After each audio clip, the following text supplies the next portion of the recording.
Excellencies, it is with the heaviest heart that I appear before you today to deliver my fourth report as the Special Rapporteur on the occupied Palestinian territory.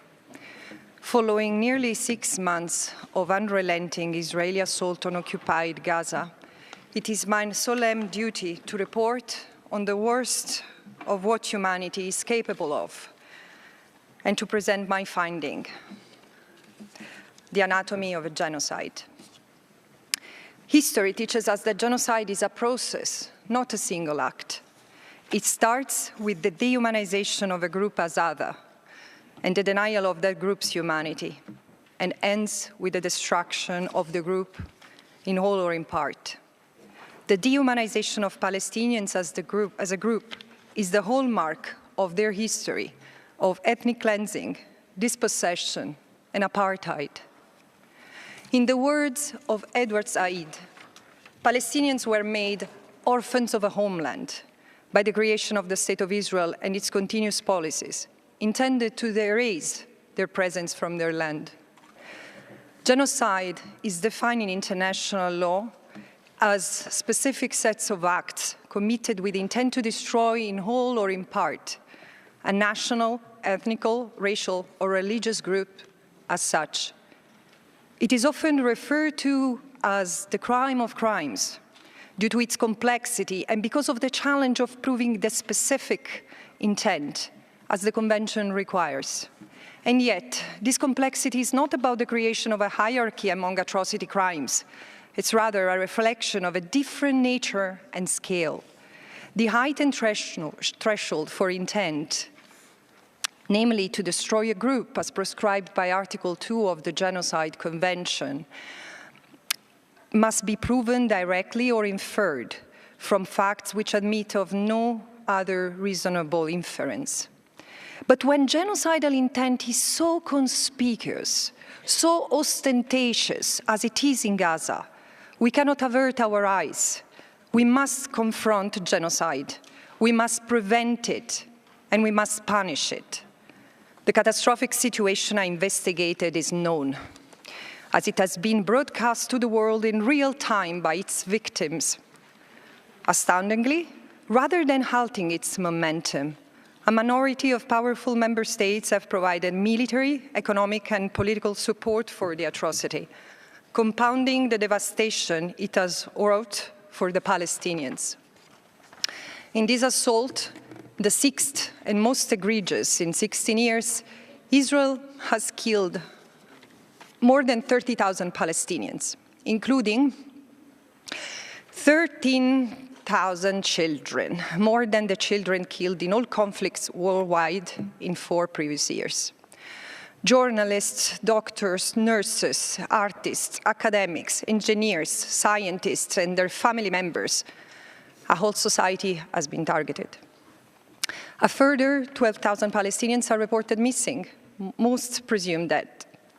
Some 71,000 Palestinians are reported missing,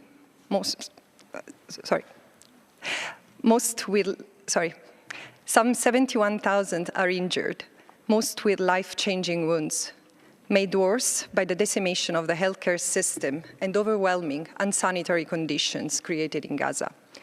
In the first 2 weeks, Israel prevented all humanitarian aid from entering Gaza, and in the ensuing months, it has imposed extreme restrictions of water, food, electricity, and fuel.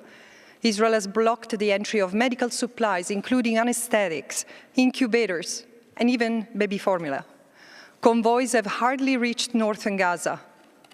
The deliberate policy has induced rapid and sustained severe food insecurity in the entire population, with those trapped in the north forced to eat animal feed and grass. The occupying power has also undermined UNRWA, the main lifeline to Palestinians in Gaza. Growing numbers of Palestinians are dying of starvation as we speak, and the hostages and their families have also not escaped these devastating circumstances. The collective scars of those who survive are certain to last generations. In the initial weeks of the assault, Israeli forces killed around 250 Palestinians daily through an apocalyptic arsenal of weaponry on one of the most densely populated places on earth. 25,000 tons of explosives, equivalent to 2 nuclear bombs, unguided munitions, and hundreds of 2,000-pound bunker busters were used to level entire neighborhoods. The ground offensive changed the pattern, but not the scale of destruction. In less than 6 months, Israel has destroyed Gaza, erasing or severely damaging almost all civilian infrastructure and agricultural land, most of homes, healthcare facilities, telecommunication infrastructure, every university, most educational facilities, municipal services, mosques and churches, and innumerable cultural heritage sites, which are integral to the social fabric of Palestine. Israeli soldiers have published footage boasting about their killing of families, mothers, children, the bombing of homes, mosques, and schools.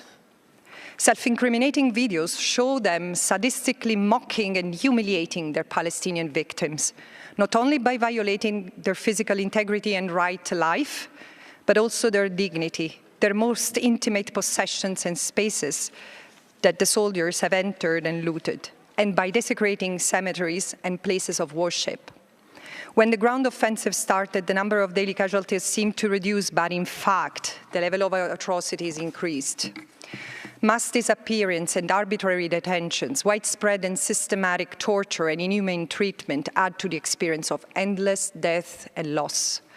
Desperate people had to search through rubble with their bare hands. Many have been unable to bury and grieve loved ones. These acts of genocide have been motivated by vehement anti-Palestinian discourse, which characterizes the entire Palestinian people in Gaza as enemies to be eradicated or forcibly removed. This rhetoric has been pervasive across all segments of Israeli society.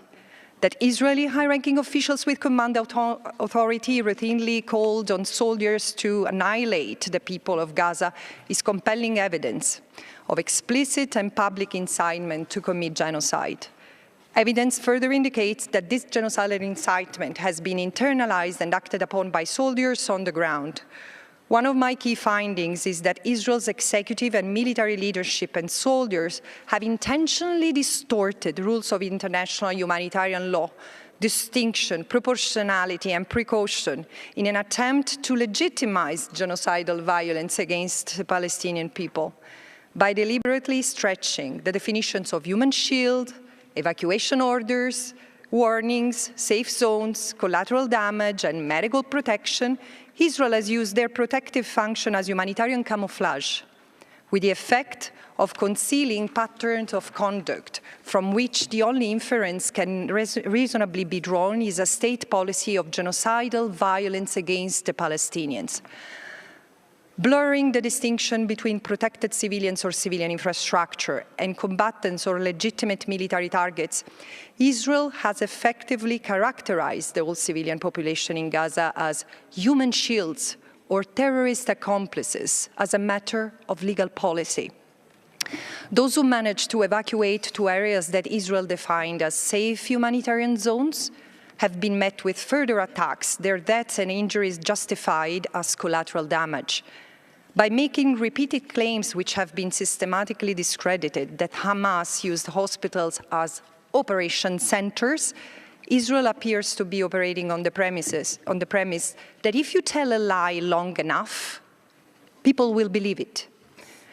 Israel has used the camouflage of humanitarian law to characterize the entire Palestinian people and life-sustaining and life-saving infrastructure of Gaza as targetable, killable, destroyable. Israel has attempted to legitimize, for example, the devastations of Gaza's medical infrastructure, which has led to potentially thousands of additional deaths, life-changing injuries, and trauma. IHL has thus been distorted to justify a war of annihilation. In light of this, I find that there are reasonable grounds to believe that the threshold indicating the commission of the crime of genocide against Palestinians as a group in Gaza has been met. Specifically, Israel has committed 3 acts of genocide with the requisite intent, causing serious bodily or mental harm to members of the group, deliberately inflicting on the group conditions of life calculated to bring about its physical destruction in whole or in part, and imposing measures intended to prevent birth within the group. The genocide in Gaza is the most extreme stage of a long-standing settler colonial process of erasure of the native Palestinians. For over 76 years, this process has oppressed the Palestinians as a people in every way imaginable, crushing their inalienable right to self-determination demographically, economically, territorially, culturally, and politically. Israel has attempted to displace them, expropriate their land and other resources, and ultimately replace them. The colonial amnesia of the West has condoned Israel's colonial settler project from the violent history of the very birth of the State of Israel to its oppressive occupation since 1967, the crippling closure of Gaza since 1993, and its military assaults on Gaza since 2007. The world now sees the bitter fruit of the impunity afforded to Israel. This was a tragedy foretold. While the International Criminal Court will have to deliberate, while the International Court of Justice will have to deliberate, the International Criminal Court will have to investigate. It is my responsibility to remind you that the Genocide Convention includes a jus cogens norm and erga omnes obligation to prevent the commission of genocide, a reality the International Court of Justice recognized as plausible exactly 2 months ago. The time for states to act was then, and as they did not, the time is now. In this darkest hour, the international community cannot continue to ignore that it's Israel's project to rid Palestine of Palestinians in defiance of international law and the world's failure to call Israel to account that has led to genocide laid bare in Gaza. Denial of the reality and the continuation of Israel's impunity and exceptionalism is no longer viable, especially in light of yesterday's binding Security Council resolution. I implore member states to abide by their obligations, which start with imposing an arms embargo and sanctions on Israel, and so ensure that the future does not continue to repeat itself. Thank you.